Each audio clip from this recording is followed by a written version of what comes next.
Hi class, today I want to talk about the final. Again, so far in this part of the semester, we've been talking about social stratification, which includes class, race, and gender. And part of what I just want to briefly go over are some of the things I want you to really make sure that you concentrate on for the exam. Now, first of all, when we think about social stratification, it's a way of thinking about how society is organized. And that organization of society has everything to do with what the resources look like, who has access to those resources. And stratification as a concept is a concept which really considers what does it look like in societies? How are societies divided? And how are its members, how do they receive resources, or how do they have access to jobs, to housing, to other resources to make sure that they can live and survive? What does that look like?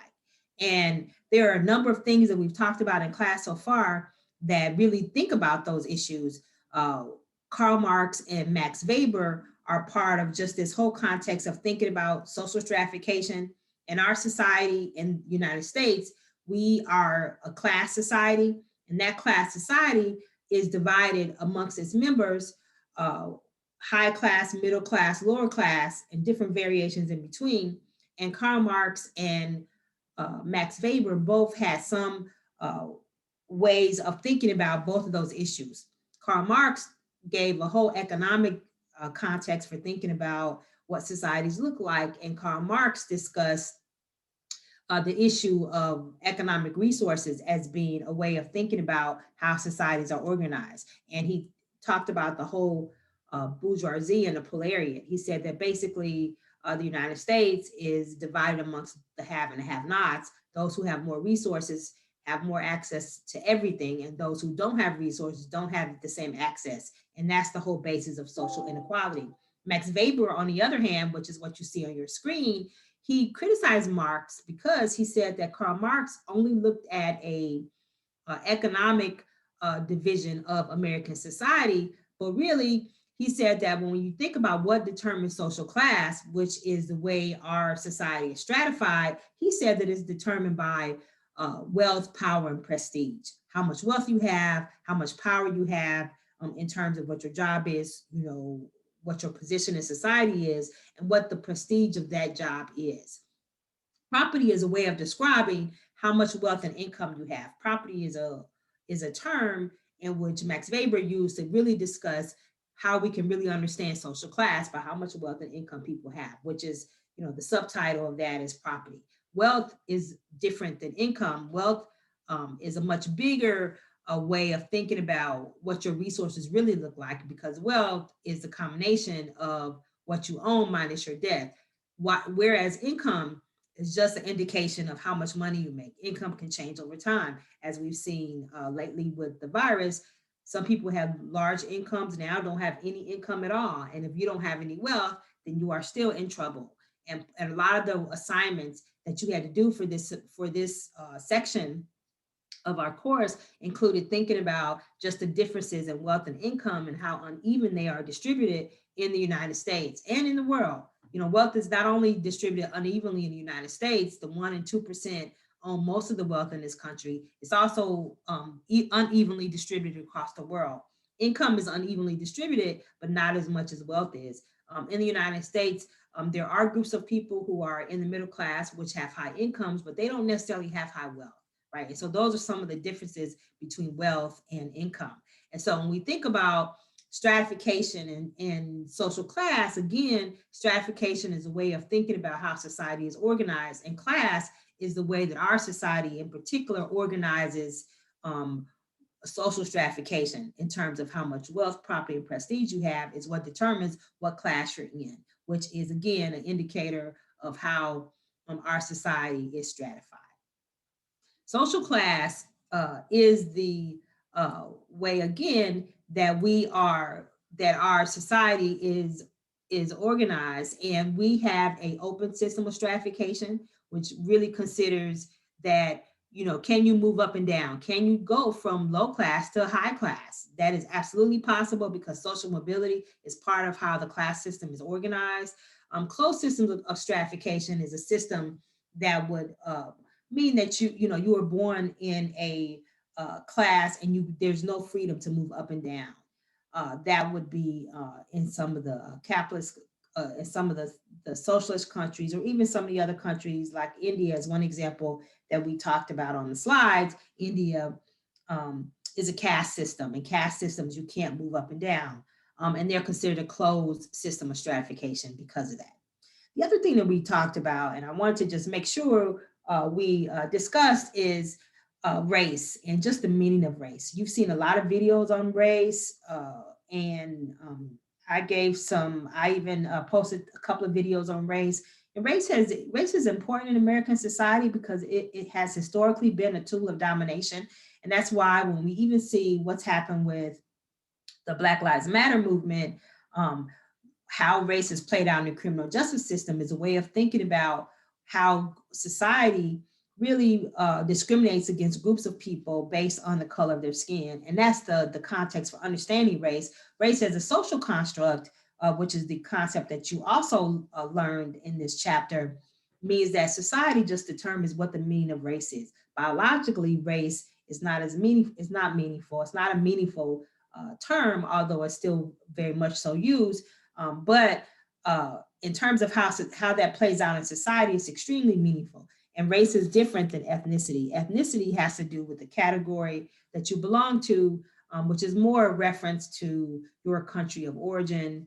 Um, uh, so ethnicity is very different than what race is. But the reason why race is so important is that it also just describes how our world has made distinctions and created hierarchies of who has more power and who doesn't.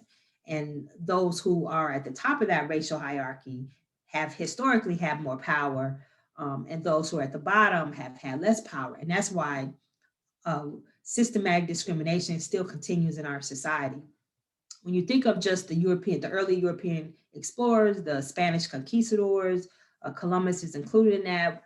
You know, Columbus in particular, when he started sailing to find new trade routes, he landed in the Caribbean, then came on to the United States, came in contact with Native Americans.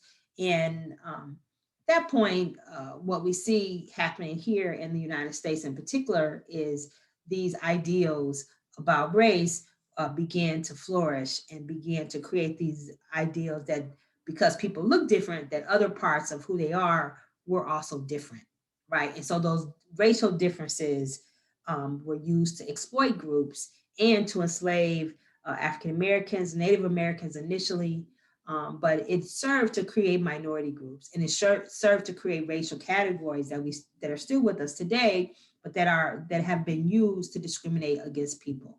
And so that's what this chapter was basically talking about, is what does that look like? And as a result of this ideal of race and how race has been used in particular in our society, what we see is that minority groups have been created. Minority group is not a question of numbers. A minority group has nothing to do with how many people in the group. It has to do with what kind of access to power you have. So when you see a question that says minority groups, it's talking about groups that don't have power. And in this country, it would be African Americans, Latino Americans, compared to the dominant group, which is a group that has privilege and power. And in this country, that is white Americans. Another way of thinking about why numbers wouldn't matter is you can think of the example of South Africa that you see on my screen. The Afrikaners in South Africa, they're white South Africans and Black, but the Black South Africans completely outnumber the white South Africans, but they have less power. So that's the context of thinking about minority groups and why understanding minority groups are important. And so when we think about just how societies treat minority groups over time, there have been a lot of ways that they've done that, in which really why these groups are minority, meaning that why they don't have power, has to do with just, how the dominant group treats those groups within society. So there's internal colonialism where within societies, you see that the dominant group has, slavery in this country, apartheid in South Africa, where groups have been discriminated against and don't have the same opportunities. That's considered to be internal colonialism. Colonialism as a term, though, is a term that is also described to say what happens when one country takes over another country. And they, in turn, either enslave the people that are there or force them to now assimilate and live by the dominant group that has now taken over that country by their rules, by their languages. We see that happen in Africa. The parts that speak French were colonized by the French. Those who speak English were colonized by the Dutch. And so that's a way of just understanding what assimilation means. It means that when a minority group um, when a minority group is absorbed into the mainstream culture. And that's what's happened in a lot of respects with some of the Asian groups in the United States are an example. Segregation is another way of thinking about how minority groups have been treated. And that's what happened here in the United States. Groups were separated by race. All public facilities were as a result of the famous Plessy versus Ferguson decision in 1896, which completely legalized separate but equal facilities.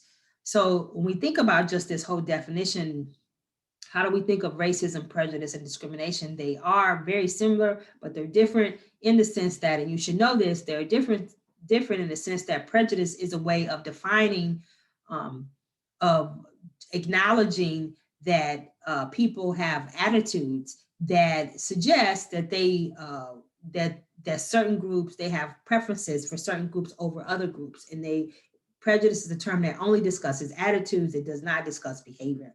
Discrimination, on the other hand, is a way of thinking about if you are prejudiced, you may discriminate, right? But discrimination has to do with the fact that you can treat people differently as a result of where they are in a particular group, as a result of their race, their age, their sexual orientation, their gender. All those things are ways in which people discriminate against other groups based on indicators of who they are. And racism is a context of thinking about, or it is an action also tied behind racism, but it's a way of thinking that certain groups are inherently inferior and others are superior.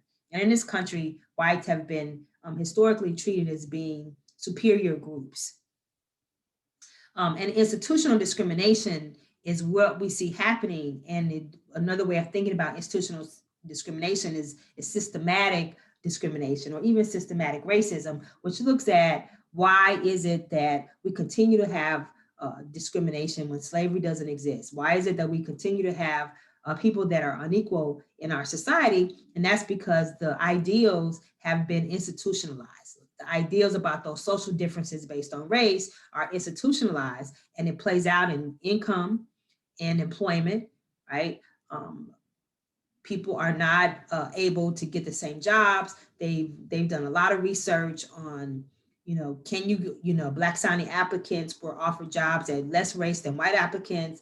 Blacks with no criminal record were offered jobs at the same rate as whites who had a criminal record. That's an example of employment discrimination. And then even racial discrimination in hiring. Are you able to get a job? And income discrimination. How much do you get paid compared to other groups of the same job? And there is discrimination as part of that. Housing is another way of thinking of institutional discrimination. Housing segregation means that are there areas where certain groups live in certain areas, certain racial minority groups compared to others? And what you see is that housing segregation in different cities, you see the minorities live in certain areas, and those areas don't have the same resources. And so if you live in those areas and you don't have access to the same resources, then your life chances look different.